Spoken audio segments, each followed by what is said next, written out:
one of the topics we looked at is the 7 skills that every realtor needs to have, the 7 skills that pay, right? And I explained that those 7 skills are the skills that every A player in the industry as a realtor uses, right? I listed them and I explained why they are important and why they are powerful. But now I want us to begin to take it one by one. The first one I want us to look at is presenting. I explained that presenting is how to turn strangers to friends and friends to prospects, right? How to turn, or you can say presenting is the process of turning outright strangers to friends and then friends to prospects. Now, there are 3 categories of strangers a business person have. Number 1 are the people that are strangers to you. They don't know you. They've never met you. They don't have anything to do with you. They don't have any form of relationship with you. That person is a stranger to you. The second are strangers to your business. They know you as a person, but they don't know anything about your business. They don't even know the business you do. There are people that know you, know your name, they have seen you, they have met you, but they don't know what you do, right? Those people are not strangers to you, but they are strangers to your business. And then the third category of strangers are people that are strangers to your strategy, right? They know you, they know the business you do, they are probably in the same line of business, but they don't know your strategies. They are strangers to that strategy. Now, before we go on, I want to share some facts with us, which I have mentioned briefly in some of the courses before now. These are some of the facts and statistics in real estate. The first one is that no realtor survives and thrives on dealing with the people that they knew before they became realtors. There is no realtor that can thrive and survive on selling to only the people he knew before he became a realtor. That's the first. The second is that 95% of your success as a realtor will come from people you met as a realtor, not people you met before you became a realtor. 95%. That's a big figure. The third one is that it is people that buy real estate, not numbers. Real estate is a business of relationship. It takes relationship, personal contact to sell real estate. It's not one of the products that you can just come out, maybe you do an advert, and then anybody that sees it will click and buy, and you get a notification. No, it doesn't work like that. It's a people business. The person that will buy from you must know you, must have met you, must have seen you. Many times must even come to see the property or the product he wants to buy before he gives you his money, right? Even the people that are in diaspora, many times before they commit their money to a property, they get someone that they know, someone that is close to them, that is within the country, to go and check out the property for them, give them reports before they purchase. Now, the next thing is that the 2 critical elements of success in real estate are reach and networks. Reach and networks. The more people you can reach, the better, and the higher your chances of success. And then the more people you can network with, the better and higher your chances of success. The fifth is that the best realtor can sell real estate only to 10% of his original network. Right? It means that as a realtor, you can only sell to about 10% of the people you know. That's if you are performing at optimum level.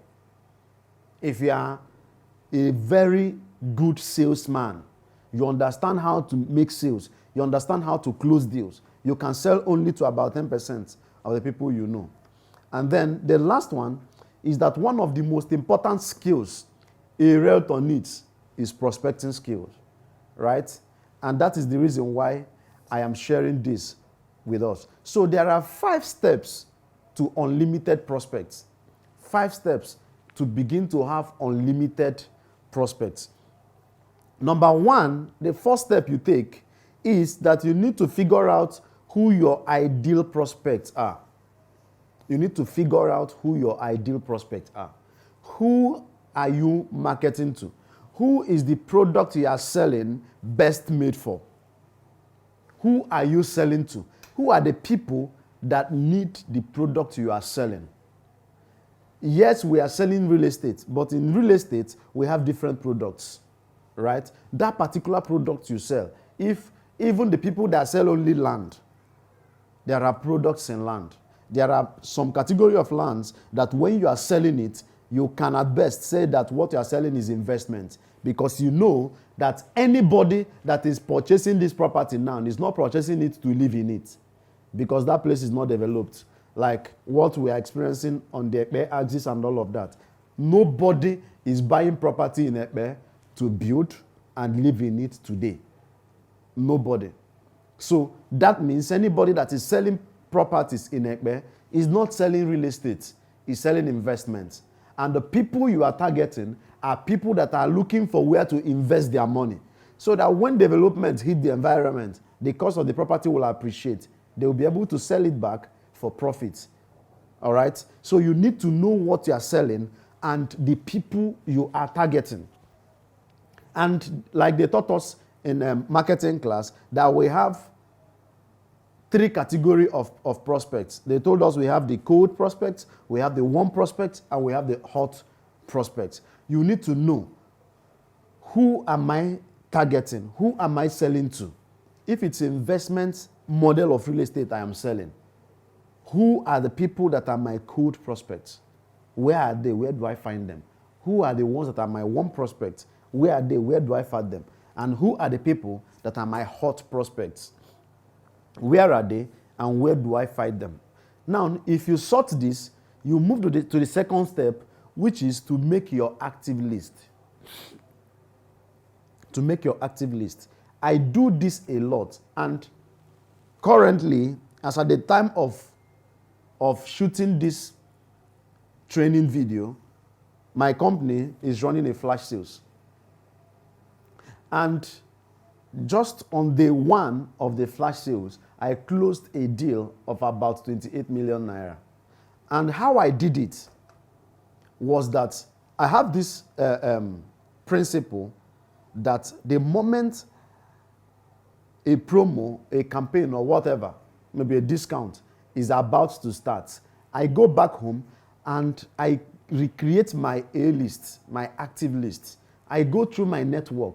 Who are the people I have marketed to before that didn't buy, either because they were looking for cheaper offer or they are looking for discount, they were not ready, they liked the property, they didn't have money, or whatever. I will make an exhaustive list of all of them from A to Z. And when I have the list, I will now begin to retarget them by cold calling to let them know that there is the chance for them to buy that property at the cheapest rate possible. And then I did that. I went back through my list, got some of those people, and I did a voice note and sent to them.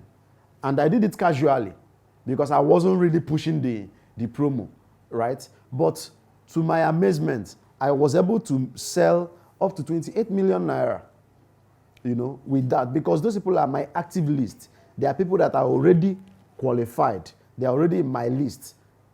They already know what I do. They have some form of interest, just that they were not ready. But because of the offer I am running, they took advantage of it. So you need to make your active list. And to make your active list, I usually start with the big three. The big three are everybody in my contact list that can afford what I sell. I have a journal where I put the name of anybody I know that can afford to buy what I need, what I sell. Because everybody you see, any adult you see, have this innate desire to own a property sometime in their life. And that singular fact has made everybody on your list a prospect. That singular fact has made everybody you know that is matured, that has a job or a business is doing, and have a way of earning income. That singular fact has made all of them your prospects. So I put them in my list, right? The second set of people are everybody I have marketed to through email, through whatever means, WhatsApp before. I put them in my A list. And then everybody that has responded to my posts on social media about my property. If I post a property now on social media and anybody comes there to like it, I put your name in my A list. There is a reason why you liked it. I don't want to assume that you liked it just because you are my friend. You saw it and you liked it. I want to ask you and find out why.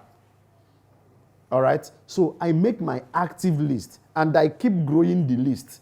Every singular month, there is a minimum number of people I add to my list. Every month, there is a minimum number of people I add to my list. And I can tell you authoritatively that over 60% of the sales I have made as a real estate person, I made them from my A list. Over 60. I mean, that's even a conservative statistics. I can say 75% are from my active list. Now, it does two things for me. Because I have these lists and I keep expanding on them, every month I am deliberate about expanding that list. So I know that I must go out and network. I must do something to get people that are potential buyers of real estate. Because I cannot have an active list of 100 people today and I've sold to 20 of them. And then every month I'm looking at the same 100 people. That doesn't make sense. So it keeps me on my toe to keep on adding to my list. So networking becomes mandatory. Going out to relate, doing things to get people into the list now becomes mandatory, right? That's number one. And number two is that it gives me a list of people to always go back to when I want to retarget, when I have something new to tell them, when I have something fresh, maybe a new offer or something to give them. Now, the third thing I do, and you should do if you want to create unlimited prospects, is that you need to, you have first decided who your prospects are, you have made your active list, you need to now choose your prospecting platforms.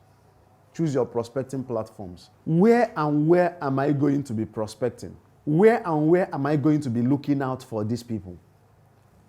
Am I going to do social media prospecting? We have what we call the vital four. That's one of it is social media prospecting. And on social media, if you are prospecting on social media, the best way to prospect on social media is through education. If you keep going to social media to shout, I have property I'm selling, come and buy. I have property I'm selling, come and buy. You'll be making sales, you'll be achieving results, but your results will be limited. If you want to achieve more results on social media, you have to use the tool of education. You have to use the tool of education. So you package some trainings, package some maybe articles, some things that will educate the people about real estate, about the industry, about investing in properties and all that. And you will keep getting reaction. The people that will react to your trainings are people that somehow need or have something to do with real estate. If you are prospecting from there, the chances of getting good and hot prospects will increase.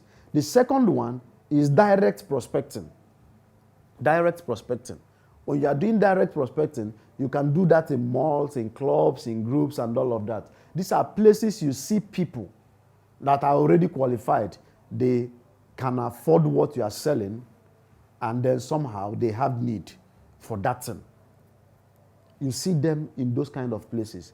If you go to a shopping mall, an average person that comes to buy, that leaves the normal primary market to buy his or her groceries in a mall, can afford to make some form of payment for property every month. An average person you see in a mall, the guy that doesn't just go to a traditional market to get the basic things he needs, but goes to a mall, somehow, majority of them can afford to buy properties. So the people you see there are people that can afford what you sell, right? So you go out and look out for them. That's direct. And then the third one is indirect prospecting. This one, you do it through referral. The people you know have people that they also know. Everybody will not be a realtor, but everybody in your network can refer people to you. If you ask them a very simple, or you give them a very simple offer, please, if you have anyone that need properties, I am the guy for you. Refer them to me. And these guys trust you, they know you. If anybody ever gets to request for property around them, you'll be number one that they will refer to. So you need to create a system where people constantly refer other people to you. And then the fourth one is corporate prospecting. Corporate prospecting. Every organization that has stars is a potential place for you to get people that can buy your products. Do you have a way of prospecting to those people? The first step you take after deciding your prospecting platform is to figure out your attack plan. Figure out your attack plan. How are you going to attack these prospects? How are you going to attack these people? And there are 4 things I will say under this. The first one, which is the first thing you need to do when you are planning your attack, is to identify the problem you are trying to solve for them. Identify the problem you are trying to solve for them. Like the example I gave, anybody selling property in Ekpe is not selling residential properties. He's not selling anything in residence. He's selling investments. Now, that means that the problem you are trying to solve is an investment problem, not a housing problem. But you can be communicating as if you are solving a housing problem, and you'll be missing out. You won't get those kind of people attracted to you because you are not communicating right. But if you understand the problem you are trying to solve for them is an investment problem, not a housing problem, your communication will change. The things you say will change. How you approach them will change. Then number 2 is that you need to use the cheat strategy. The cheat strategy. CHEAT. The cheat strategy. It means counsel, help, education, advice, and threats. That's what cheat stands for. How to use cheat strategy is very simple. That's what many people use to sell real estate. When you are selling, you don't come across as if you are a marketer. Nobody like marketers. I will say it again. Nobody like marketers. Nobody like marketers. Once you come across people, you want to sell something, you want to market something, and your best approach is that you are coming across like a marketer, you will meet objections that are not necessary. So when you are using the cheat strategy, you will, instead of coming across as a marketer, you'll be coming across as a counselor. Somebody that is coming to give people counsel. And when you are marketing, you'll be marketing as if you are giving counsel. You are letting the person know that this is the best thing for him to do. And your focus and your attention will not be on that person, understanding your counsel, understanding what you are trying to achieve for him. The second one is help. You need to come across like someone that is coming to help, to render help. You have investment problem. I am coming to help you solve it. I'm not coming to market from you. I'm not coming to market to you. I am coming to help you solve your investment problem. The third one is E, which is education. I want to educate you on how to invest your money right. Because you know what you are selling is investment.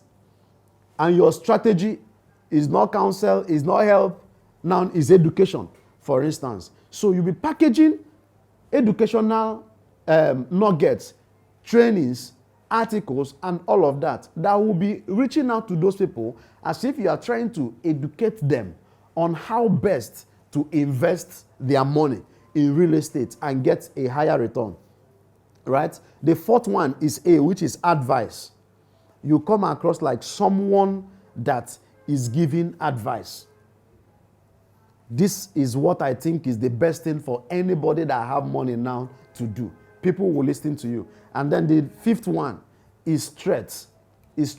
When you are communicating, one of your strategies can be the threat strategy. If you have money now and you don't invest in Ekpe, in the next 2 years, 3 years, 4 years, you will begin to cry because properties in Ekpe would have appreciated by 3,000%. The people that bought properties with 1 million naira will be selling their properties at 30 million naira. Whereas your 1 million naira in the bank would have reduced to 900,000 because bank will be taking their service charges. When you are communicating like that, you are giving them sense, but you are threatening them, right? So that's the cheat strategy. Now, the next thing is to build your script based on the person you are targeting. Now, you have identified the problem you are solving. You have understood your cheat strategy. You know the strategy to use, either counsel, help, education, advice, or threat. You now need to write a script based on the person you are targeting. You need to write a script. What you are going to tell them should not be spontaneous. It should be pre-planned. Plan what to say. Plan what to respond. Think out, make contingency plan. Think out the possible objections they will throw, the possible questions they will ask, and then you prepare answers for it. So that when you meet them, you will now be releasing your attack plan. Instead of reacting, you'll be acting. All right? And then the next is now they determine the process of your rhyme. How many calls are you going to give them? How many mails? How many chats? And when are you going to do it? All of these things needs to be planned. If I wake up in the morning on the 1st of every month, everybody that is in my A list, my wife sits down and type a message, add all their numbers. If they are 500, as of now, I have over 500 people in my active list. If they are 500, my wife will type a message with their name one by one, and we send to all of them. All of them. So they already know they hear from me every 1st of the month. And then the middle of the month, I do one short message that is like an advice and send to them. They keep hearing from me. I know when to reach them. I know what to tell them. All of them are in the plan. So you need to figure out what your attack plan will be. And then the 5th one is to go all out. Go all out, right? You need to give yourself daily targets. You need to have daily specific time for your attack. You need to constantly expand your lists. And then you need to never prejudge anybody. Once someone is qualified to buy what you are selling, once someone is looking like a prospect, don't prejudge. Don't assume that this person will not buy from you. Add the person to your active list. Reach out to the person. Send your messages to the person and all of that. And who knows, that person you think you are prejudging and you think will not buy might be the first person to buy your offer, right? So thank you.